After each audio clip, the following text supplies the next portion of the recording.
Good morning, good day, or good evening, wherever you are. Is it time for Blue Red already? Huh. Izzet commanders are many things, but fair is usually not one of them. So get ready to hear about every way to cheat on mana cost, and get ready to be sick and tired of the word card draw by the end of the video. We even have a first in the series, as a belligerent vehicle found its way onto the list thanks to a recent change that made it so vehicles can be your commander. So, whether you're preparing dinner, ironing your socks, or reorganizing your trade binder for the millionth time, sit back, relax, and enjoy. As often is the case with these videos, the first card is the card that I have almost the most thoughts on. It is Aegir the Freezing Flame, a 3-mana 3/3 giant wizard. Whenever a creature or planeswalker an opponent controls is dealt excess damage, if a giant, wizard, or spell you control dealt damage to it this turn, draw a card. Excess damage is an interesting concept that exists in other games I've played like Hearthstone. Including Agar, there are 25 cards that mention excess damage on them, but only 14 of them are in blue-red.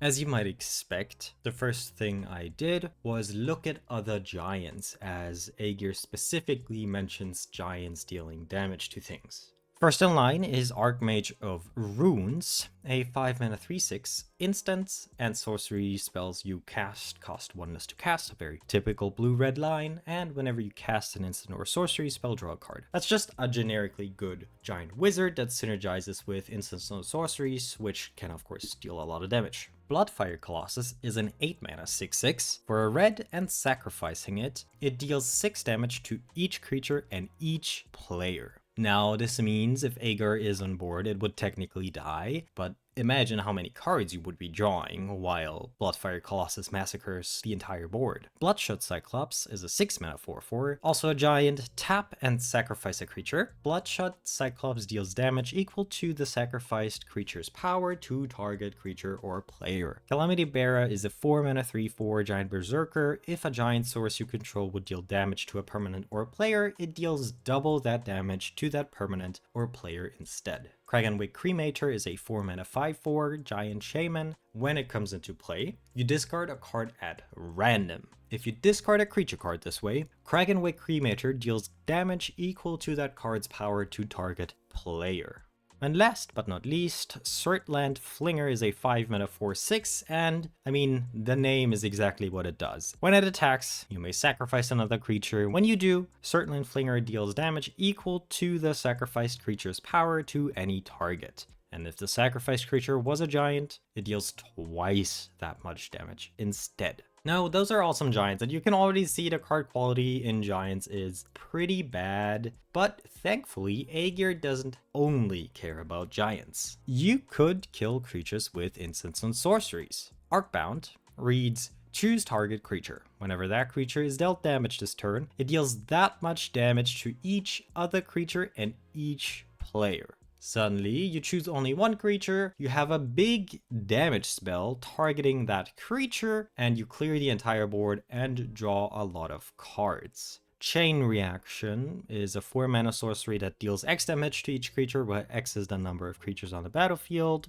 Mizzy Mortars is a lot safer and thus an even better fit, as it's a 2-mana sorcery, 4 damage to target creature you don't control, but it has overload. So for 6 mana, you can deal 4 damage to each creature you don't control. Torelf, God of Fury, unfortunately isn't a giant, but it's still a 4-mana 5/4 trample, and it reads, whenever a creature or planeswalker an opponent controls is dealt excess non-combat damage, Torelf deals damage equal to the excess to any other target than that permanent.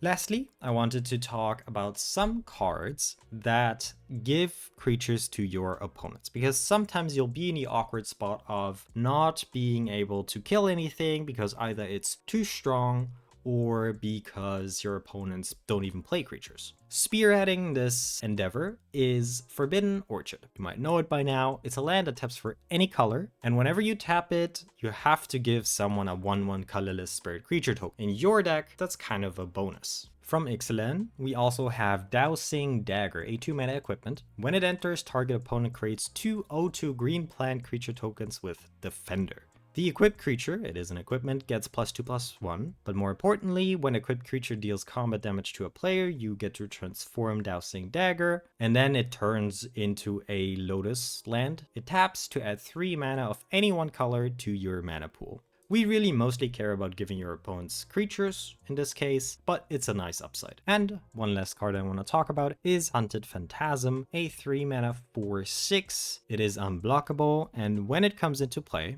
put 5 1/1 red goblin creature tokens into play under target opponent's control. So really, to me this reads 3 mana 4/6, draw 5 cards eventually. And if that's not nice, then I don't know. Alania Divergent Storm is somewhat of a crushed dream from my time playing Bloomburrow in Draft. It's a 5 mana 3/5 otter wizard that I wish was good in Draft, but really, it wasn't that great. Whenever you cast a spell, if it's the first instant spell, the first sorcery spell, or the first otter spell other than Alania you've cast this turn, you may have target opponent draw a card. If you do, you get to copy the spell you just cast. If you copy a permanent spell, you get a token copy of that permanent.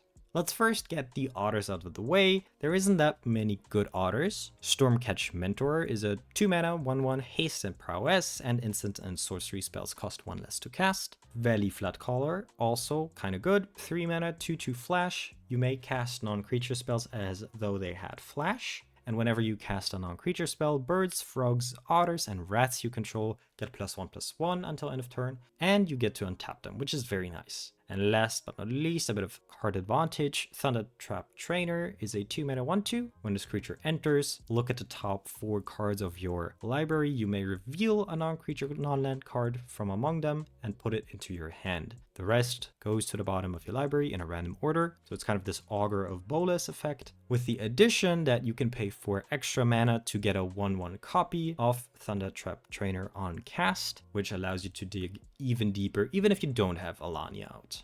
But now let's move on to Otter Matters. Whenever I see a spell copier, I look for cards that have high activation cost, and by that I don't necessarily mean mana value, but instead cards that come with a steep additional casting cost. Cards like Delve, for example, that have high mana value theoretically, but in practice, the cost is exiling cards from your graveyard. Treasure Cruise, of course, comes to mind as maybe the best Delve spell. It's an 8 mana sorcery, but it only costs 1 blue and it draws you 3 cards when you cast it. So realistically, oftentimes this is an ancestral recall at sorcery speed. With Alania, for the low cost of having someone else draw 1 card, you get to draw 3 additional cards. Another example of a very good Delve spell is Temporal Trespass. 8 generic, 3 blue, Delve, so you can take potentially 8 mana cost away from this. Take an extra turn after this one, exile Temporal Trespass. Now, exiling cards is not the only additional cost a spell can have. Unexpected Windfall is one of many cards that have the additional cost of having to discard 1 or more cards. In this case, you discard a card to draw 2 cards and create 2 treasure tokens. And again, for just the low price of giving someone else a card, you get 2 more cards and 2 treasure tokens. These are the cards that I look to pair with spell copiers like Alania. Arjun the Shifting Flame is a 6 mana 5/5 Sphinx wizard. It has flying, and whenever you cast a spell, put the cards in your hand on the bottom of your library, then draw that many cards. When I saw Arjun, I was immediately reminded of a card in my Nif Mizzet deck that I used to play, namely Mind Moil. Mind Moil is a 5 mana enchantment, and whenever you play a spell, put the cards in your hand on the bottom of your library in any order, and then draw that many cards. There are a few creatures, like Duelist of the Mind, who get stronger with each card you've drawn this turn. A lot of them get counters. In Duelist of the Mind's case, it is only temporarily. Other cards that are great inclusions are Ominous Seas, 2 mana enchantment. Whenever you draw a card, put a Foreshadow counter on Ominous Seas and remove 8 of those counters from Ominous Seas. Create an 8/8 blue Kraken creature token. Additionally, there are a few cards like Elandra Sky Dreamer, a 4 mana 2/4. Whenever you draw your second card each turn, create a 2/2 blue Drake creature token with flying. And whenever you draw your fifth card each turn, Elandra and Drakes you control get +X/+X until end of turn, where X is the number of cards in your hand. Usually drawing 5 cards in a turn is very difficult. With Arjun, it's probably just you casting an opt, putting your hand away and drawing an entire new 5 or 6 or 7 cards, whatever. Nif Mizzet himself, of course, is a great inclusion as he deals 1 damage whenever you draw a card. Balmor Battle Mage Captain is a 2 mana 1/3 bird wizard. It has flying because it's a bird, and whenever you cast an instant or sorcery spell, creatures you control get +1/+0 and trample until end of turn. So Balmor screams into the void, Spellslinger, and going wide. Thankfully, a quick look at Standard shows us some of the best prowess cards ever printed, like Kori Steelcutter, a 2 mana equipment. Equipped creature gets +1/+1 and has trample and haste, but way more importantly, whenever you cast your second spell each turn, create a 1/1 white monk creature token with prowess, and then you may attach Kori Steelcutter to that token. Emberheart Challenger is a 2 mana, 2/2 haste and prowess, and whenever you target Emberheart Challenger with either a spell or an ability, for the first time each turn, you get to exile the top card of your library, and you may play that card until end of turn. Of course, classics like Monastery Swiftspear should not be forgotten. Prowess cards? Check. But let's look at some cards that let us go wide. Third Path Iconoclast and Young Pyromancer both let us create 1/1 tokens whenever we cast a non-creature spell in Third Path Iconoclast's case, or an instant or sorcery spell for Young Pyromancer, but usually they just end up the same, especially since Balmor also only cares about instants and sorceries. Spells like Krenko's Command are classics. They serve a double duty in this deck as both spells and creatures to go wide with. And the last piece of the puzzle here is the cantrips that we chain together to make our board as huge as possible and to create loads of tokens with the token makers like Third Path Iconoclast. Here I would rely on a mix of blue and red cantrips. First of all, because it's easier on the mana base, but they also serve different functions. Blue cantrips are mostly about card selection, which is important if you don't want to get mana flooded. Red cantrips, on the other hand, are often combat related, providing keywords like haste and trample. And in my head, I immediately made the connection to Zada Hedon Grinder and Mirror Wing Dragon. Zada is a 4 mana 3/3 goblin. Whenever you cast an instant or sorcery spell that targets only Zada, copy that spell for each other creature you control that spell could target. Each copy targets a different one of those creatures. And Mirror Wing Dragon does kind of the same, but it reads whenever a player casts an instant or sorcery spell that targets only Mirror Wing Dragon, that player copies that spell for each other creature. The way this works is you get this out and you have one red cantrip that targets a creature, gives it +1/+1 first strike and draws a card, for example, and immediately, instead of just treading water casting cantrips, you will feel like you're starting an unstoppable cascade.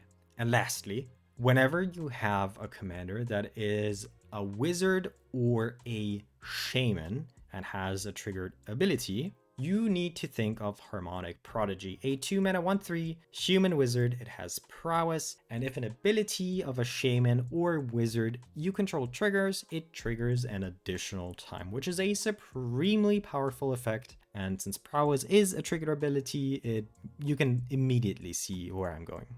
Baral and Kari Zeph is a 3 mana 2/4 team up from, I believe it was March of the Machines. It has First Strike and Menace, and whenever you cast your first instant or sorcery spell each turn, you may cast a spell with lesser mana value that shares a card type with it from your hand without paying its mana cost. If you don't, you create First Mate Ragavan, a legendary 2/1 red monkey pirate creature token. It gains haste until end of turn. Unfortunately, this is not the actual Ragavan, it is the monkey token that doesn't have all those broken abilities on it. Looking at this card, I feel like you should try and not have a 50-50 split of instants and sorceries, but rather rely more heavily on one of the two. I would recommend going for instants because you can trigger this ability on other people's turns. But I know that this might not be super easy to pull off. As so often is the case, what we're trying to do here is cast high mana value spells that don't actually cost a lot of mana.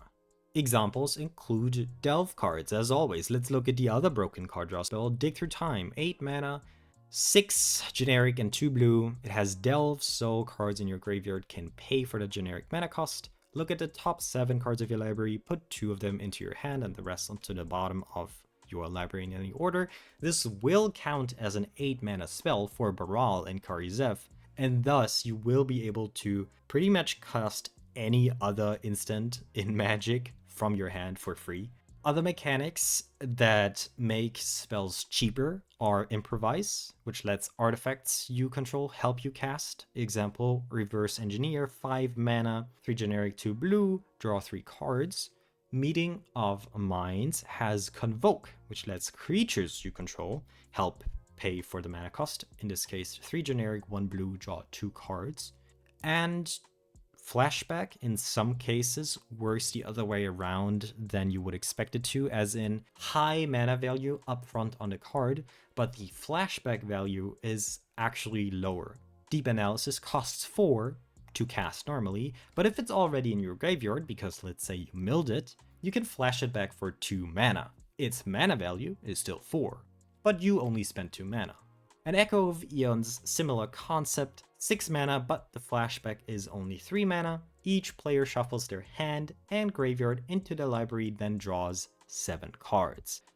You realized probably that I'm only talking about card draw spells, and I think that is actually very important. Baral and Kari-Zev only do stuff if you have enough cards, for one, just enough cards in your hand, but they also need to fulfill specific requirements. First of all, they need to be lower mana value, or like in cascading order of mana value. But also what Kari-Zev and Baral do is they cheat on mana so heavily. If you cast Dig Through Time, you spend 2 mana, but ultimately what you're getting is something worth along the lines of 14 mana, because Dig Through Time was discounted and then the card you get to play for free. What that means is, if you cheat on mana already, you need card draw to have something to cheat on, pretty much. As I said, we have a premiere in this series because a recent change to Commander in the wake of the new set Edge of Eternities. Vehicles can now be your commander. So let's talk about the Belligerent. It's a 4 mana 5/5 vehicle. Whenever it attacks, create a treasure token. Until end of turn, you may look at the top card of your library, and you may play lands and cast spells from the top of your library. I'll be honest, I mostly included it because I was very curious about vehicles, and I love the artwork and the flavor. The ship going into the waterfall, it just looks so powerful. But nonetheless, let's talk about some cards that work nicely with this. From, I believe this is Bloomburrow Commander, we have Fortune Teller's Talent, a 1 mana class. Now, if you don't know, classes are enchantments that have a low upfront cost, but you have to sink some more mana into them to unlock their full potential. For the base cost of 1 blue mana, you may look at the top card of your library anytime.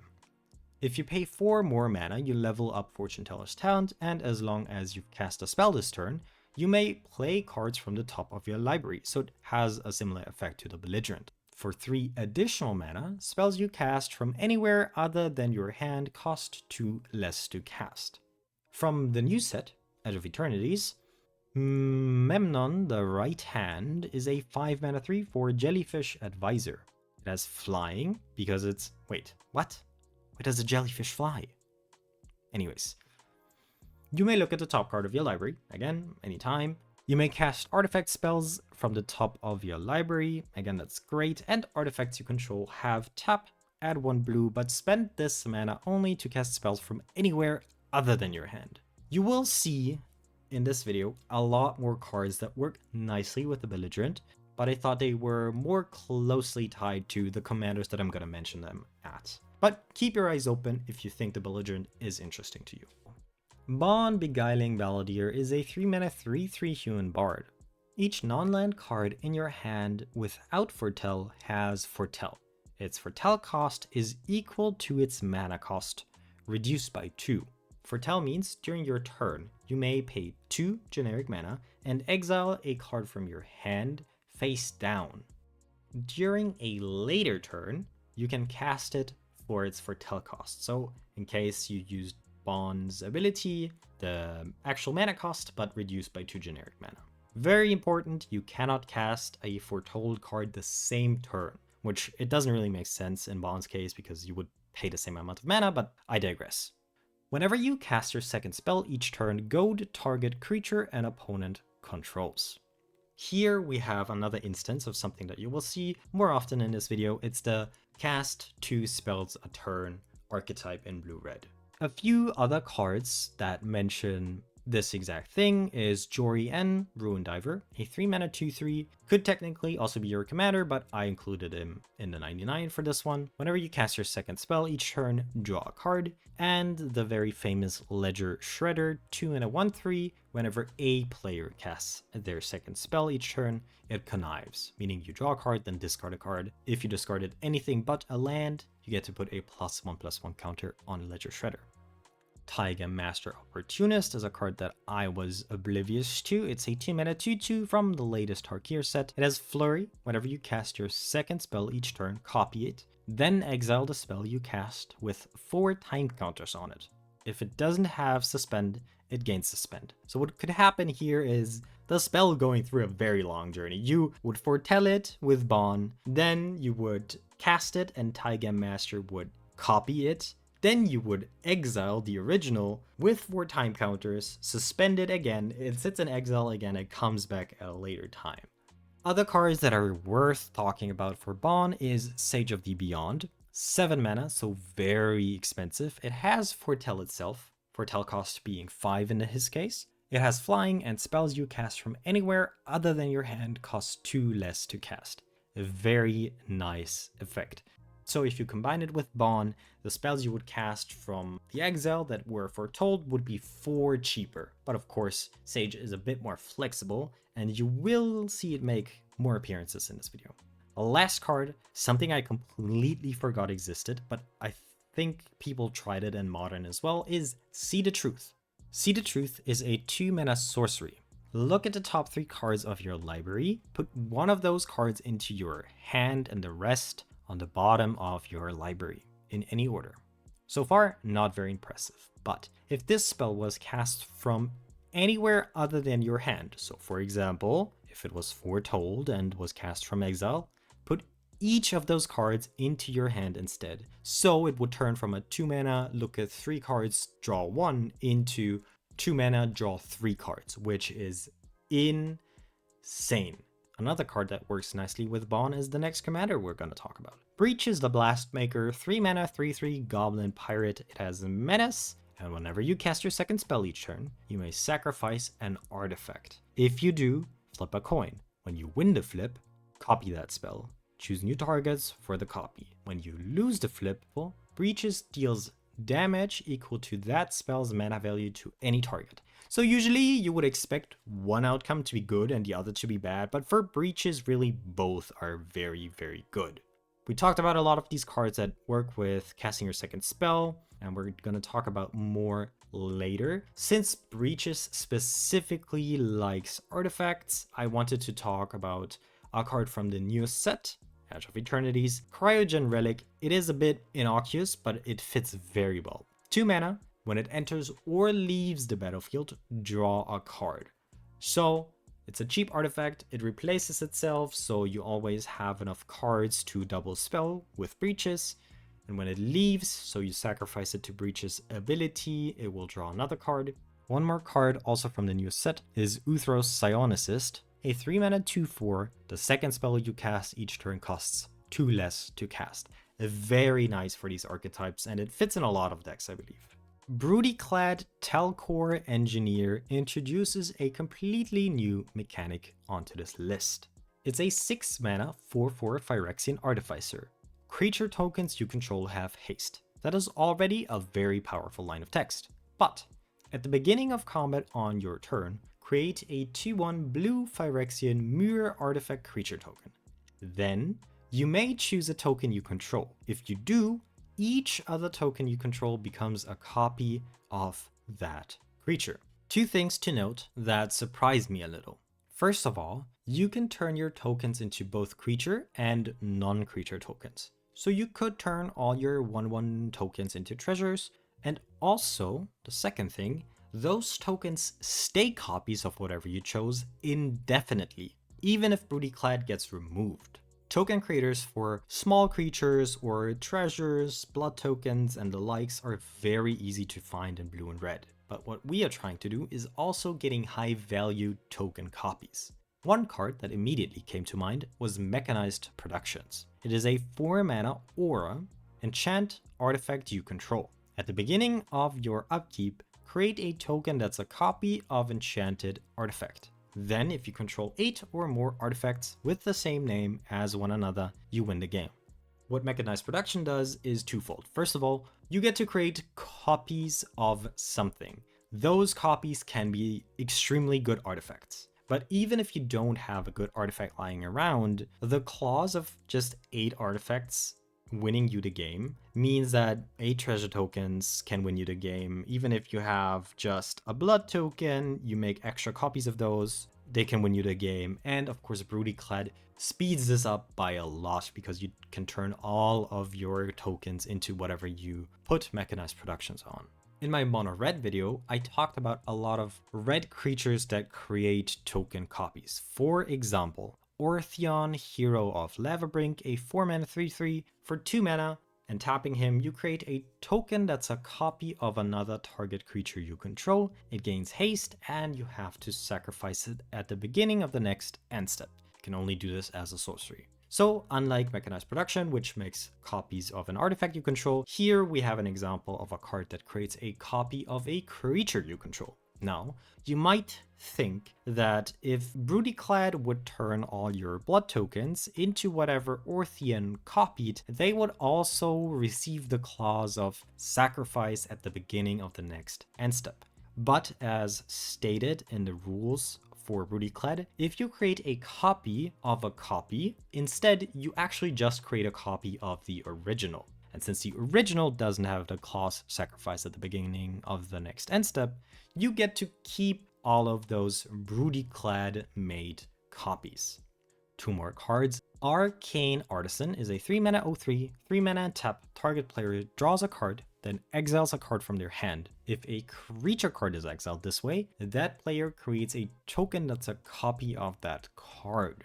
And then when Arcane Artisan leaves the battlefield, exile all tokens created with it at the beginning of the next end step. Same principle. We get to create a high value token copy of a creature. It comes with a downside for that one token copy, but all copies that are made with Broodiclad don't actually have that downside. And last but not least, a very nice old card, Dance of Many is a 2 mana enchantment. When Dance of Many enters the battlefield, you create a token that's a copy of target non-token creature. When this enchantment leaves the battlefield, exile the token. When the token leaves the battlefield, you have to sacrifice Dance of Many. And at the beginning of your upkeep, you have to sacrifice Dance of Many unless you pay 2 blue mana. Same principle, you create high value tokens that have a downside, but are very cheaply costed because of that downside, but Broodiclad simply removes the downside. Aetherdrift did a lot for self-discard as an archetype. Captain Howler, Sea of Scourge, from that set is a 4 mana Shark Pirate 5/4. It has Ward 2, because everything needs Ward 2, and you also need to pay 2 life if you want to target Captain Howler. Whenever you discard 1 or more cards, target creature gets +2/+0 until end of turn for each card discarded this way. Whenever that creature deals combat damage to a player this turn, you draw a card. Let's talk about some more Aetherdrift card to start. Marauding Mako is a 1 mana 1/1. Whenever you discard one or more cards, put that many +1/+1 counters on this creature. There used to be safety valves with this, only putting one counter on cards like Marauding Mako, but no, for every card you discard, you get to put a +1/+1 counter on this 1 mana creature. Similarly, Scrounging Skyray, 2 mana 1/2, flying. Whenever you discard one or more cards, put that many 1/+1 counters on this creature. Magmakin Artillerist goes a different route. 3 mana, 1/4, Elemental Pirate. Whenever you discard one or more cards, this creature deals that much damage to each opponent. It has cycling, and when you cycle it, it deals 1 damage to each opponent. And a card that even made some impact in older formats is Monument to Endurance, a 3 mana artifact. When you discard a card, choose one that hasn't been chosen this turn. Draw a card, create a treasure token, or each opponent loses 3 life.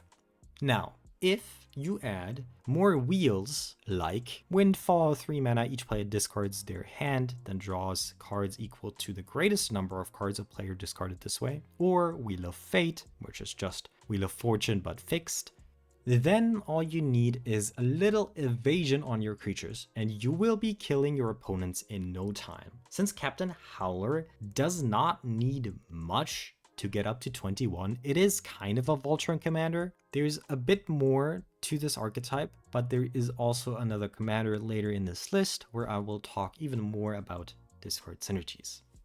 Dalakas, Crafter of Wonders, is a really cool commander, as he has an equipment theme which, at least in my head, is very closely tied to Boros, but instead we're looking at an Izzet commander. It's a 2/4 Merfolk Advisor. It taps to add 2 colorless mana. Spend this mana only to cast artifact spells or activate abilities of artifacts. This alone wouldn't mean equipments necessarily, but here's another line of text. Equipped creatures you control have flying and haste.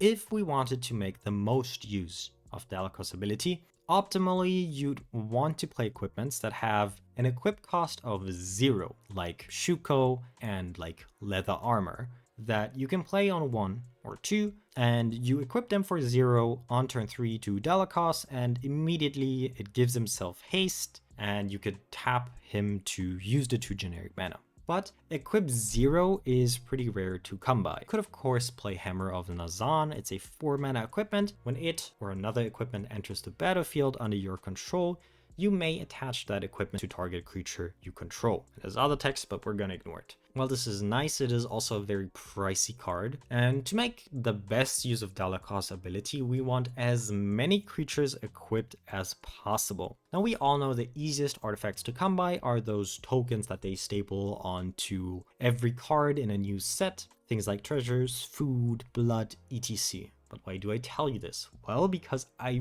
really want to talk about Bludgeon Brawl. Bludgeon Brawl reads 3 mana enchantment. Each non-creature, non-equipment artifact is an equipment with equip X, and equipped creature gets +X/+O. X for both of these values is the artifact's mana value.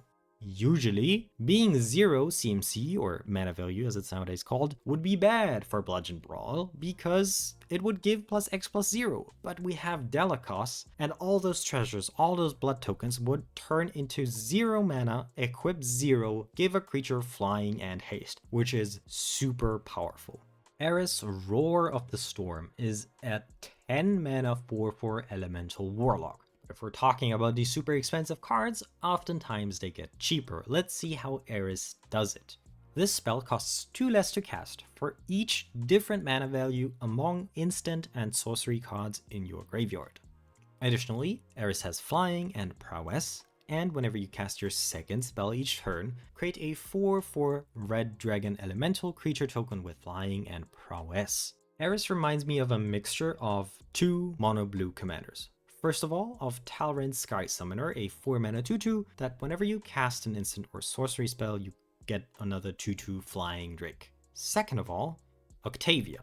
Octavia Living Thesis is a 10 mana commander, and it costs 8 less to cast if you have 8 or more instants or sorceries in your graveyard. It does ward 8, and whenever you cast or copy an instant or sorcery spell, target creature turns into an 8/8. Unlike Octavia, you can't just cycle 1 mana cantrips to get Eris down to her minimum cost. But as compensation, Eris can go even further beyond her 8 generic mana cost and thus reduce the commander text as soon as you have 5 or more instants or sorcery spells with different mana value. And unlike Talrand, only every second spell triggers Eris, but the tokens you create are twice as powerful at least. You could of course play the fair game and have instants and sorceries with cascading mana costs, and on turn 1 you play a 1 mana instant, on turn 2 you play a 2 mana instant, and thus try to reduce Eris the fair way. But I would recommend you of course play mill instants and sorceries. Thought Scour, 1 mana instant, you draw a card and you mill 2 more cards into your graveyard.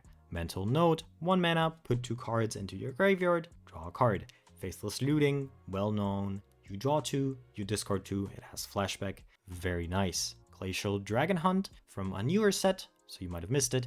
Draw a card, then you may discard a card. When you discard a non-land card this way, Glacial Dragon Hunt deals 3 damage to target creature. Additionally, very nice, it has Harmonize, so you can cast it from the graveyard at a later point. And as always, if we're talking different mana values that we want in our graveyard, everything that appears to have high mana value but doesn't actually have high mana value is very powerful. We're talking Delve again. Broken mechanic, as you might realize. A card that I wanted to mention specifically for Eris in this case is Burning Sun's Fury, 2 mana instant, and it has Convoke, so your creatures can help cast it. Up to 2 target creatures each get +2/+0 and haste until end of turn. While it only has 2 mana value, so there is lots of options at 2 mana value, I think the haste specifically makes it so you can get the most out of your 4/4 dragon tokens because they're flying at prowess, but with haste they become real threats real quick.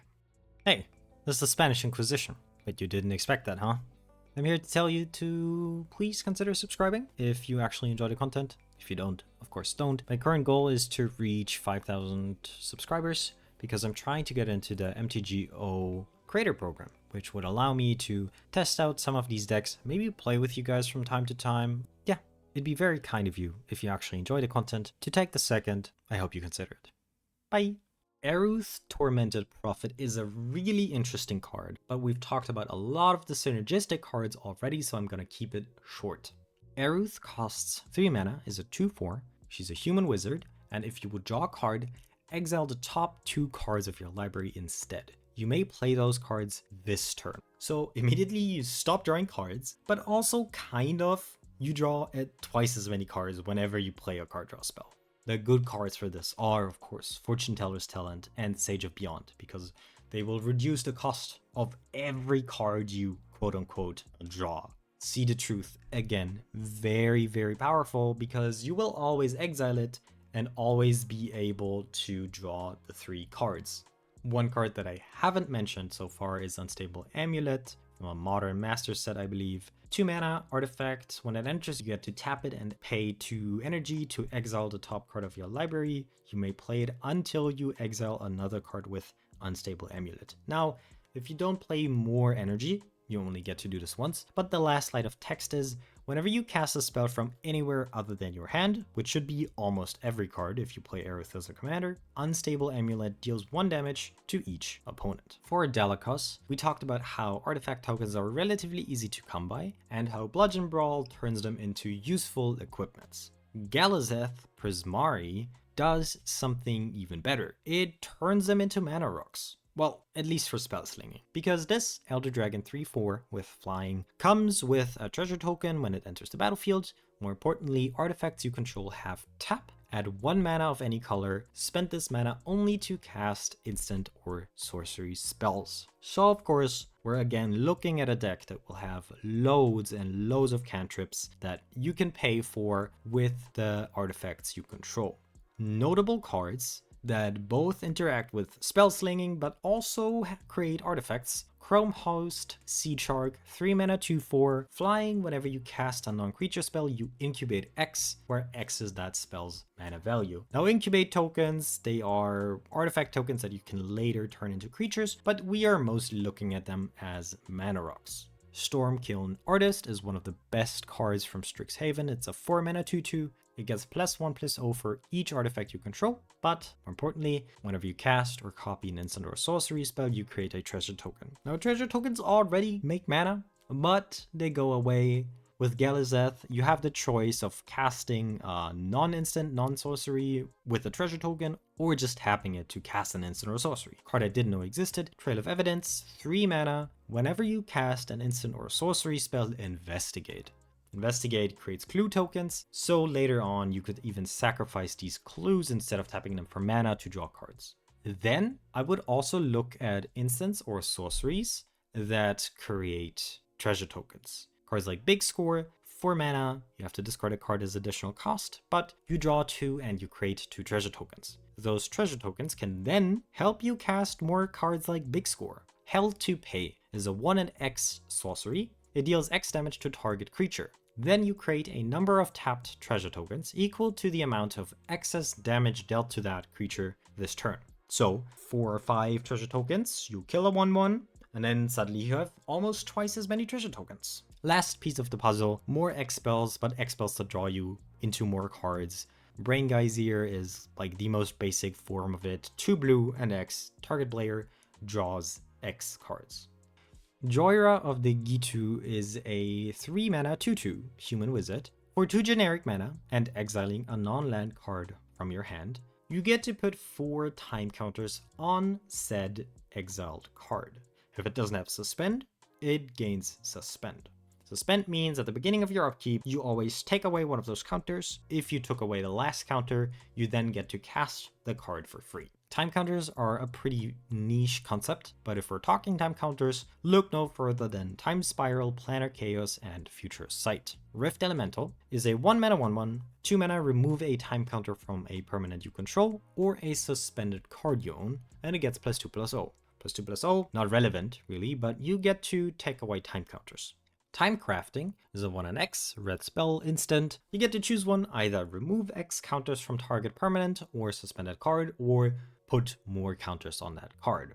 And a more generically good card is Paradox Haze, a 3 mana aura. You enchant a player, and at the beginning of enchanted player's first upkeep, that player gets an additional upkeep, so you get to remove 2 counters per turn you take. And whenever you exile is probably the most broken, expensive card you could imagine. I'm sure you'll find something good. Kylox Visionary Inventor is a wild one. It is very expensive. It costs 7 mana. It's a 4/4. It has very good keywords: Menace, War 2, and Haste. And a very powerful effect. Whenever Kylos attacks, sacrifice any number of other creatures, then exile the top X cards of your library, where X is their total power. You may cast any number of instant and or sorcery spells from among the exiled cards without paying their mana cost. You want to include spells that create creatures, like for example Empty the Warrens, 4 mana, Storm, put 2 1/1 red goblin creature tokens onto the battlefield. You want creatures that create more creatures on spells being cast, like Young Peasy, who we talked about already, and creatures whose power depends on the amount of spells in your graveyard or exile, like Crackling Drake. 4 mana, 0/4, but Crackling Drake's power is equal to the total number of instant or sorcery cards you own in exile and or your graveyard. And when it enters, you also draw a card. Mindskinner is a really funny creature. It's a 3 mana, 10/1, and it can't be blocked. If a source you control would deal damage to an opponent, prevent that much damage, and each opponent mills that many cards. Like, we don't really care about the text of this card, but for 3 mana, getting 10 power is the most bang you can get for your buck in a Kylox deck. Kylox is also supremely funny with Insurrection type effects. What I mean is Insurrection, it's a very expensive spell, but there's more effects like it. It itself costs 8 mana, untap all creatures, and gain control of all creatures until end of turn. They gain haste until end of turn. So you would steal all your opponent's creatures, and not only do you full clear their entire board because you sacrifice all those creatures, No, you also turn them into value. I also pondered if you could build a deck with Ball Lightning type cards, which are basically creatures with haste that die at the end of your turn but have very high power, like the namesake card Ball Lightning, 3 red, 6/1 trample haste. At the beginning of your end step, sacrifice Ball Lightning. Usually these cards are meant to be purely aggressive, but Kylox could turn them into card advantage. But I think that's a bit too memey even for my taste. Lila Undefeated Slickshot is a 3 mana human rogue 3/3. It has prowess. Whenever you cast a multicolored instant or sorcery spell from your hand, exile that spell instead of putting it into your graveyard. If you do, it becomes plotted. Now plot is similar but also very different from foretell. Plot means you may cast it as a sorcery on a later turn without paying its mana cost. So what is shared is you cannot cast a plotted card the same turn. You have to cast it from exile, but unlike foretell, you get to cast it for free. When I looked at how many blue-red instants and sorceries exist, I was kind of shocked. My estimate would have been like Magic is so old, you have so many sets by now, something in the 250 ballpark, but no, only 72 instants and sorceries with a strict blue-red color identity exist. Of course, technically, Lila only cares about it being a multicolored spell, but since she's blue-red, well, commander restriction makes it so you can only play blue-red multicolored instants and sorceries. Thankfully, you don't need that many good blue-red spells. I'd say something along the lines of like 30 good spells, and you're good to go. Cause like Expressive Iterations, which is a 2 mana sorcery. Look at the top 3 of your library. 1 goes to your hand, 1 to the bottom of your library, and 1 into exile, and you get to cast it for a turn. Or on the instant side, Prismari Command, 3 mana, instant, choose 2 out of 4. Either deals 2 damage to any target, or you draw 2, discard 2, or someone creates a treasure token, or you destroy an artifact. There's more good cards. I'm not going to go through all of them. I think that's very easy for you guys to check. And the rest of the deck is probably just good payoffs for casting spells, either from exile. We've talked about some of those already. Double spelling, also talked about some of them already. Or casting instants and sorcery spells, simply put. And I'm sure you know a lot of those also. Another commander that works really nicely with Lila is Mizzix Replica Rider, a 5 mana 4/5 goblin wizard with flying. Whenever you cast a spell from anywhere other than your hand, we've read that line a lot today, you may pay 2 mana. If you do, copy that spell and you may choose new targets for the copy. The copy is a permanent spell, it gains haste, and at the beginning of your next end step, sacrifice this permanent. So, of course, this works really nicely with all the plot, all the foretell cards that we've talked about so far. Every card that lets you cast something from the top of your library, very nice with this. If you're looking for a card that does the same, to have a bit more redundancy in your deck, Nalfeshni is a 6 mana 4/6 Beast Demon. It has flying, and whenever you cast a spell from exile, copy it, you may choose new targets for the copy. If it's a permanent spell, the copy gains haste, and at the beginning of the next end step, sacrifice that permanent. So it only cares about exile. Mizzix is a bit more flexible, but exile really is the most prevalent way to pull this off, especially since Red has all this impulse draw, where you, instead of actually drawing a card, exile cards and then get to play them for a turn or two. Aruth, we've also talked about her already. Tormented Prophet, if you would draw a card, exile the top 2 cards of your library instead. Another commander that works really nicely with this, and it makes me believe that there is a deck that plays all of these good legendary creatures that have a very similar approach to the gameplay. A card that I haven't mentioned so far, I could have mentioned it for others, is Ancestral Vision. It comes from a cycle of cards that don't have an actual mana cost. You have to suspend them. In this case, pay 1 blue, suspend 4, and when you remove the last time counter, target player draws 3 cards. It's one of the best cards you get to copy with Mizzix. You're casting it for free, you pay 2, and instead of drawing 3, you draw 6. And then the Pain Artist has a completely new approach. It's a 2 mana commander, it's a 1/1, and it's a Vedalken Wizard. It has an activated ability where you pay a blue, a red, you tap Nin, and then you pay an extra X amount of mana. And then Nin deals X damage to target creature. That creature's controller draws X cards. So they had me in the first half. It makes it look like you use this just as a removal stick, killing creatures over and over again. But since the controller draws X cards, you immediately have to do a flippity flop and think about how to make use of killing your own creatures, or at least targeting your own creatures with Nin the Pain Artist. My first instinct, as for many people I think, is to pair this with cards like Stuffy Doll. 5 mana. When it enters, you choose a player. It is indestructible, so it doesn't matter that it's only an 0/1. And whenever Stuffy Doll is dealt damage, it deals that much damage to the chosen player. So you target your own Stuffy Doll, you draw the cards, but someone else takes damage. Brash Taunter is very similar, but a bit better. It's a 5 mana 1/1 indestructible. When it is dealt damage, it deals that much damage to target opponent. Stuffy Doll locks onto someone. For Brash Taunter, you get to choose every time. There is a new enchantment coming in Edge of Eternities called Pain for All. 3 mana, aura, enchant a creature you control. When this aura enters, enchanted creature deals damage equal to its power to any other target.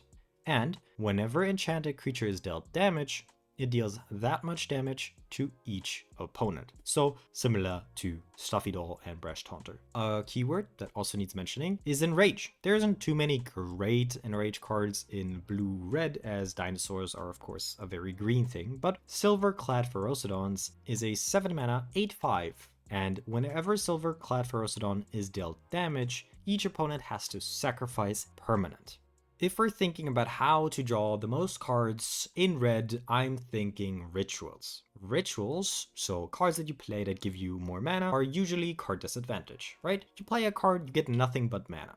If you use that mana to activate Nin's ability, however, those rituals turn from card disadvantage into card advantage, meaning you play them, they replace themselves because they provided more mana for Nin to draw more cards, meaning you will then find more rituals, which you will be able to cast to then draw more cards with Nin. Very nice. If we're thinking about a different scenario, where we don't have as much mana, we can actually make use of Nin's ability in a different way with Willbreaker, a 5 mana 2/3. Whenever a creature an opponent controls becomes the target of a spell or ability you control, you gain control of that creature for as long as you control Willbreaker. That means you can just pay 2 and tap Nin to take control of a creature. One Nif Mizzet had to make the list, and I chose Nif Mizzet Visionary. Why? Because Vision is scary. It is a 6 mana 5/5 Dragon Wizard. Flying, you have no maximum hand size. Usually, I clown on this line of text because it really doesn't matter. If you have to discard 2 cards, you discard 2 lands and you have a very good 7 to keep still. Stop putting Reliquary Tower in every deck. Anyways, here it actually matters. Whenever a source you control deals non-combat damage to an opponent, you draw that many cards. I envision this to be some sort of burn deck, which is pretty uncommon for Commander.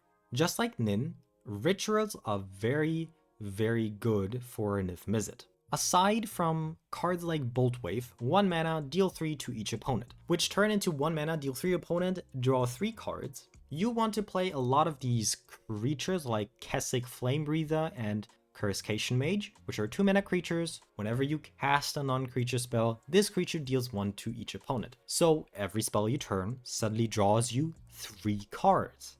That means that just like for Nin, rituals become very, very powerful because you will draw infinite amounts of cards, which means card draw is not the limiting factor, but mana is. So if you put more rituals into your deck, you will be able to have even more powerful turns. A card that I found during this video research is Inner Fire. I'm kind of surprised I don't see this card more often. For 4 mana, you get a sorcery that adds 1 red mana to your mana pool for each card in your hand. Usually, this won't be more than 4 mana. But in a Nif Mizzet deck, where you have no maximum hand size, this becomes absurd. In my Mono Red Commander video, I showcased Imodane, a 4 mana 4 for whenever an instant or sorcery spell you control that targets only a single creature deals damage to that creature, Imodane deals that much damage to each opponent. Sometimes there's good red spells that only target creatures but do deal a lot of damage. With Imodain, you could enforce this idea of burning your opponents out, which I think is a pretty novel idea in Commander, is it has many effects that reduce the cost of instants or sorceries. Ral is special because Ral Monsoon Mage is a legendary creature. It's a 2 mana, 1/3 human wizard, and instants and sorcery spells you cast cost 1 less to cast. Whenever you do cast an instant or sorcery, during your turn, flip a coin. If you lose the flip, Ral deals 1 damage to you. If you win the flip, you may exile Ral, and if you do, you return him to the battlefield transformed. And it transforms into a Planeswalker with a static ability and 3 loyalty abilities. First of all, Ral enters with at least 2 loyalty counters, but it enters with an additional loyalty counter on him for each instant and sorcery spell you've cast this turn. So even if you win the first flip, maybe you want to wait until you turn Ral into a Planeswalker and cast more and more spells until you have a lot of counters on the Planeswalker side. For +1, until your next turn, instant and sorcery spells you cast cost 1 less to cast. So you kinda keep the effect of reducing the cost of your instants and sorceries. For -2, Ral deals 2 damage divided as you choose among 1 or 2 targets. Draw a card if you control a blue permanent other than Ral. Shouldn't be too difficult. And -8, and remember this is very realistic since you just need to have cast 6 instants and sorcery spells prior to turning Ral into a Planeswalker. Better of course if you have cast even more so he survives, but -8, exile the top 8 cards of your library. You may cast instant and sorcery spells from among them this turn without paying their mana cost.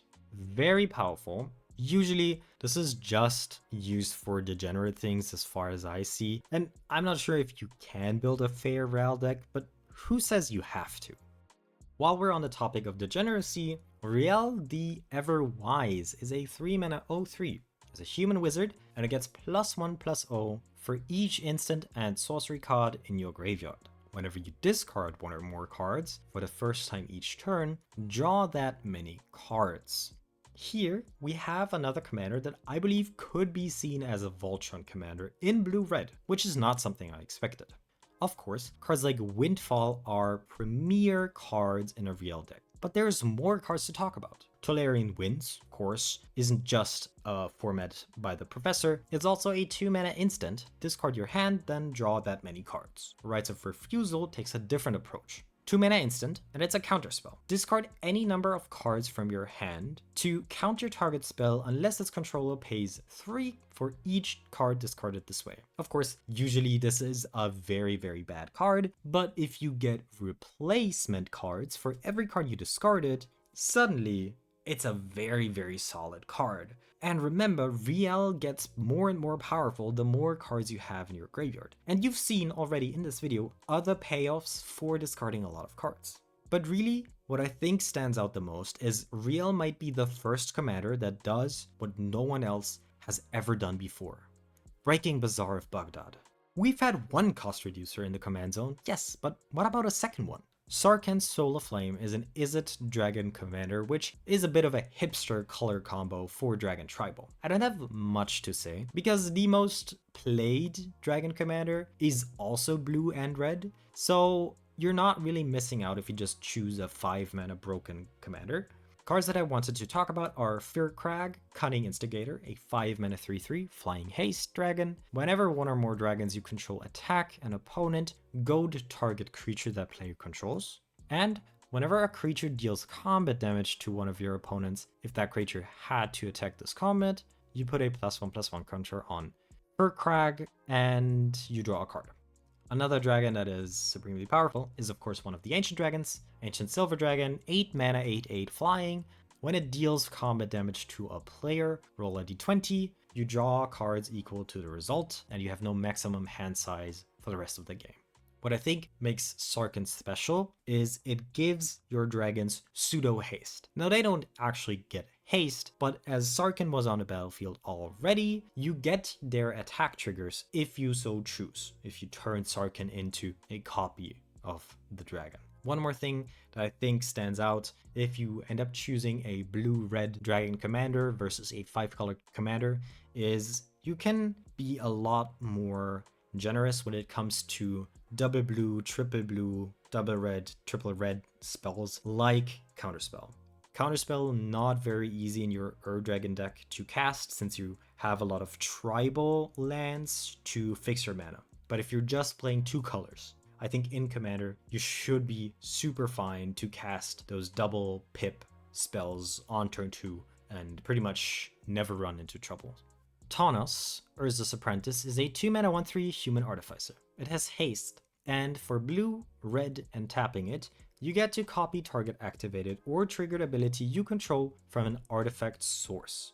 You may choose new targets for the copy, and it specifically says mana abilities cannot be targeted. Tawnos, in my opinion, fits very, very nicely into an already existing archetype, namely the Goblin Welder Trash for Treasure archetype. Goblin Welder, 1 mana 1/1, tap it, choose an artifact a player controls and an artifact in that player's graveyard. If both targets are still legal as this ability resolves, the player sacrifices the artifact on the battlefield and returns the artifact from the graveyard to the battlefield.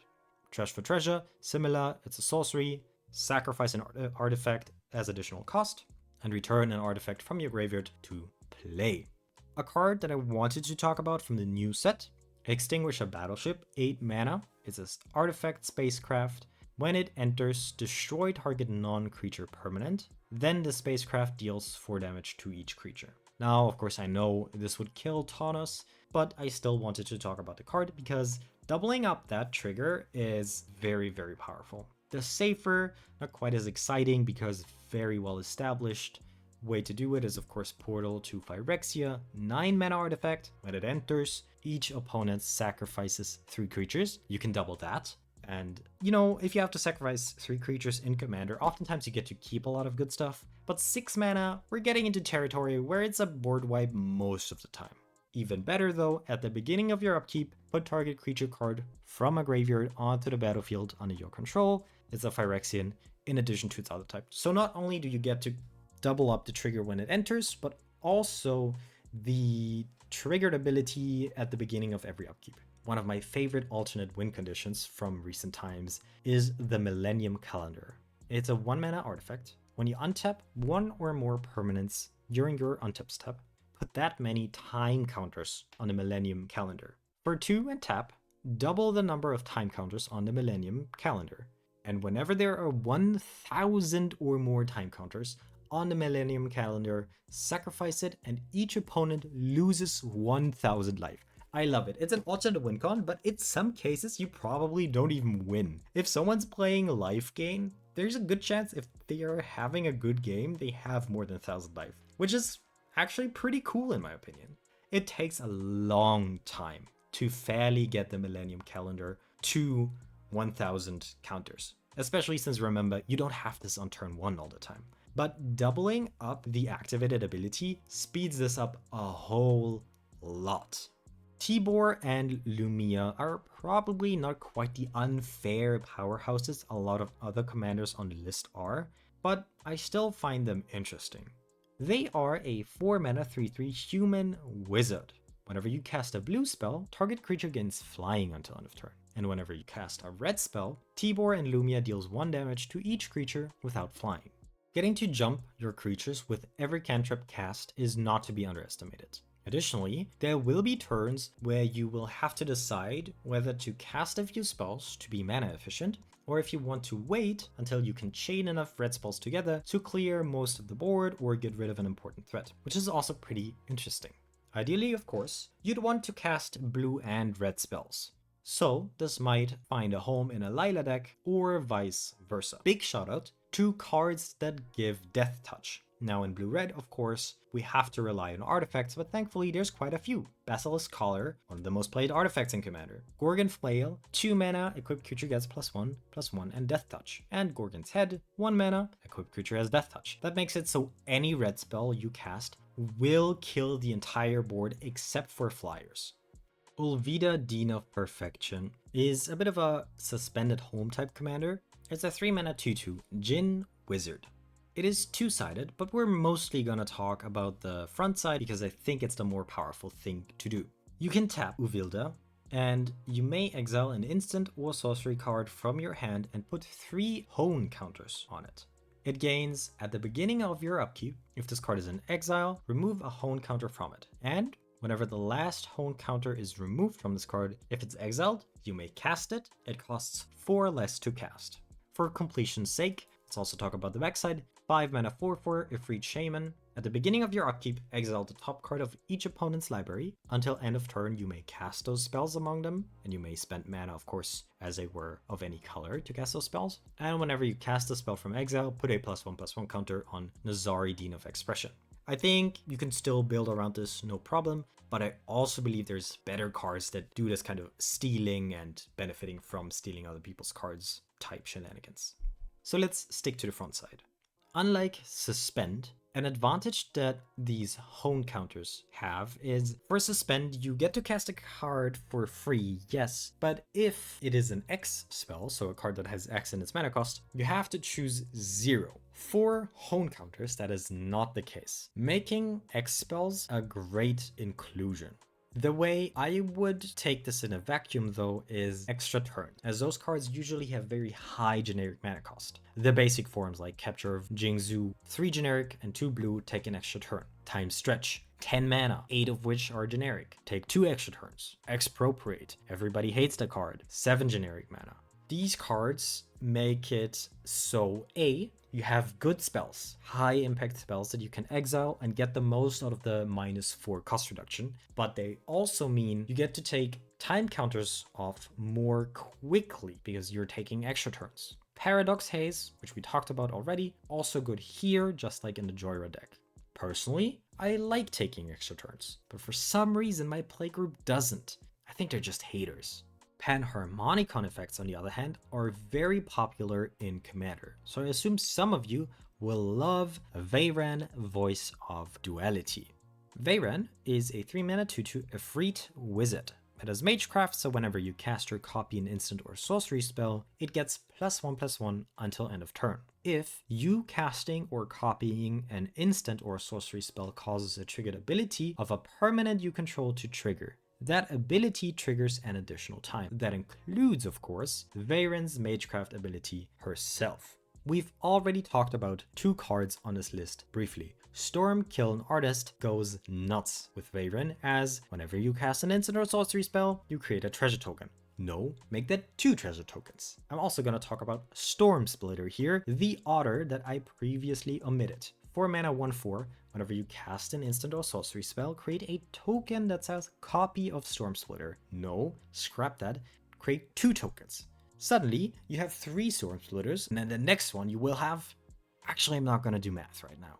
Now, you might only be looking at cards that say whenever you cast an instant or sorcery spell, but remember that it is not quite that restrictive. If a card, for example, said this triggers whenever you cast a non-creature spell, Veyran would still double up the trigger. Even if it said cast a spell, Veyran still would double up the trigger. More good cards to include. Ashling Flamedancer, 4 mana, talked about her in my mono red video. You don't lose unspent red mana as steps and phases end. Whenever you cast or copy an instant or sorcery spell, discard a card, then draw a card.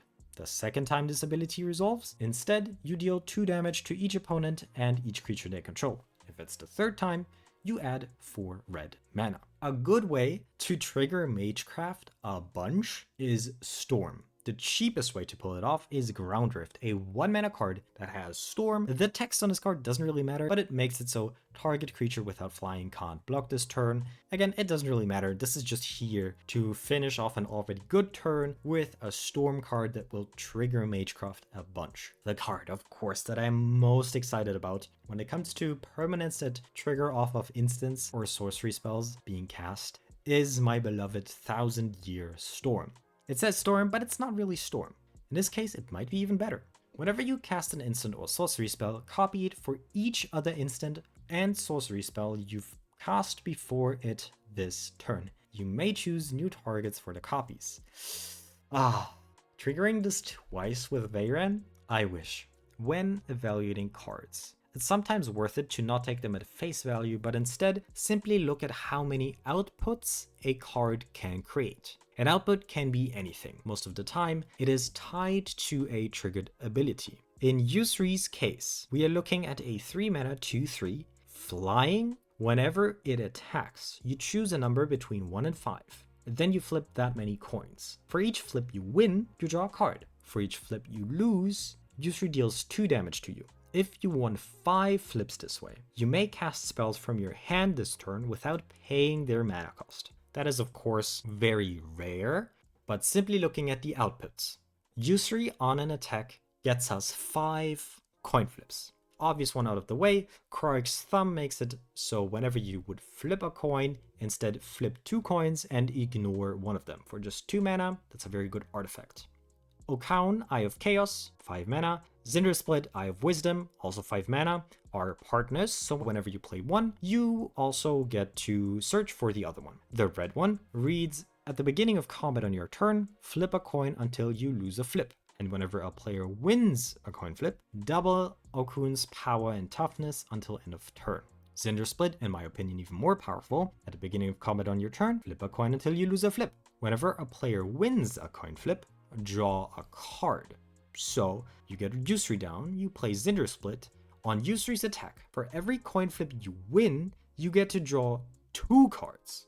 But that's not even the best synergy in my opinion. Tavern Scoundrel is a 2 mana 1/3. Whenever you win a coin flip, you get to create 2 treasure tokens. That is so much mana. Additionally, for 1 and tap, sacrificing another permanent, you get to flip a coin.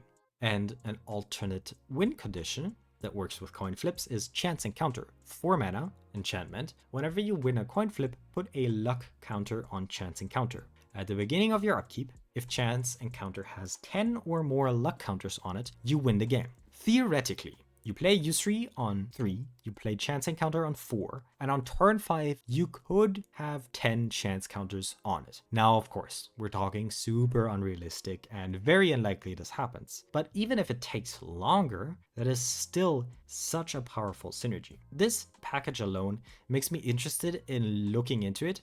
You might not find enough supporting cast to make this an actual deck, but something that creates 5 things of anything is always worth your curiosity. Zafai Thunder Conductor is a 4 mana 1/4. It has Magecraft, so you could double up the triggers with Veyran. That's something. Whenever you cast or copy an instant or sorcery spell, scry 1. If that spell's mana value is 5 or greater, create a 4/4 blue and red elemental creature token. If that spell's mana value is 10 or greater, Zafai deals 10 damage to an opponent chosen at random. A lot of synergies we've talked about already. I think 5 mana rituals like Mana Geyser go very hard with this. As you scry 1, you create a 4/4 and then you get to cast another spell during the same turn, because it reads add 1 mana to your mana pool for each tapped land your opponents control. In Commander, of course, this goes very hard. Other cards like Brass's Bounty cost 7 mana. For each land you control, create a treasure token. Makes it so you can more easily cast those big spells. Hell to Pay, we also talked about that one, 1 at X. It deals X damage to target creature, create a number of tapped treasure tokens equal to the excess damage. So not only can you use it to trigger the last part of the ability, because you can make Hell to Pay a 10 mana spell, but it will also help you cast more stuff later on because it creates treasure tokens. As per usual, Delve is very broken. Temporal Trespass, a generic 3 blue. Delve, take an extra turn after this one, so you would scry 1, create a 4/4, deal 10 to a random opponent, and then take an extra turn for 3 blue mana. A commander that I excluded from this list because I do not like the day or night mechanic is for 3 mana, a 1/2 human wizard. If it's neither day nor night, it becomes day as Vadrik Astral Archmage enters the battlefield. Instant and sorcery spells you cast cost X less to cast, where X is Vadrik's power. And whenever day becomes night, or the other way around, you put a +1/+1 counter on Vadrik. If you get him up to solid numbers, I think it's realistic to multiple times trigger Zafai Thunder Conductor with X spells that have converted mana cost of 10 or more on the stack, but they cost you very little because Vadrik reduces the cost vastly. Last but certainly not least is Zara Renegade Recruiter, a 5 mana human pirate with flying. It's a 4/3, and whenever Zara attacks, look at the defending player's hand. You may put a creature card from it onto the battlefield under your control, tapped and attacking that player or planeswalker they control. Return that creature to its owner's hand at the beginning of the next end step. Let's dissect this card. First of all, whenever you attack with Zara, you want to target the best possible player. That means having information on what is in their hand is important. Cantrips like Peek allow you to take a look at target player's hand and then draw a card. Glasses of Urza is a very niche artifact. It costs 1, you tap it to look at target player's hand. Telepathy is a 1-mana enchantment that makes it so your opponents play with their hands revealed. Now, sometimes, maybe no one even has a creature in their hand. Well, there's a solution to that too.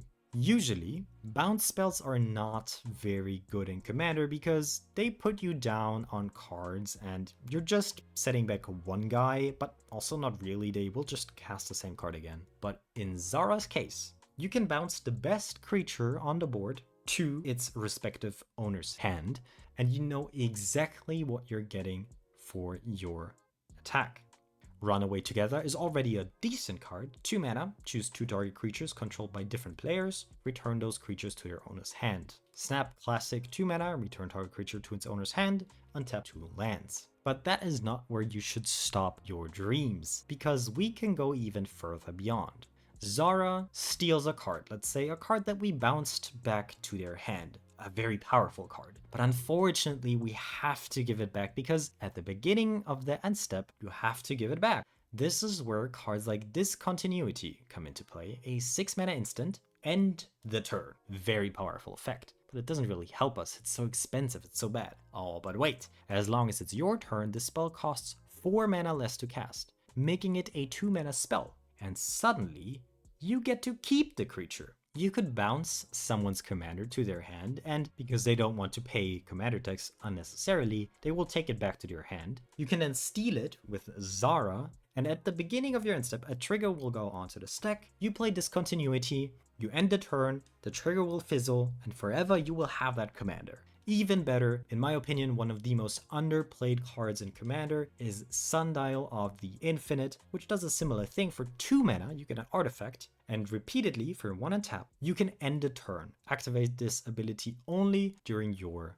turn. I know in this video, the overlap between the cards we talked about for these commanders was pretty big, but I guess that just means that Izzet is a relatively narrow color combination design-wise. Still, I will take some of these legendaries and theory craft some decks around them. Niv-Mizzet Visionary, for example, will definitely be turned into a somewhat budget burn deck. And Rielle might be worthy of trying to turn her into a blue-red Voltron commander. I really hope you enjoyed this 7th iteration of the 2-color commander videos, and maybe next time you'll be better prepared for the Spanish Inquisition. Anyways, always remember, be kind to yourself and others. Goodbye.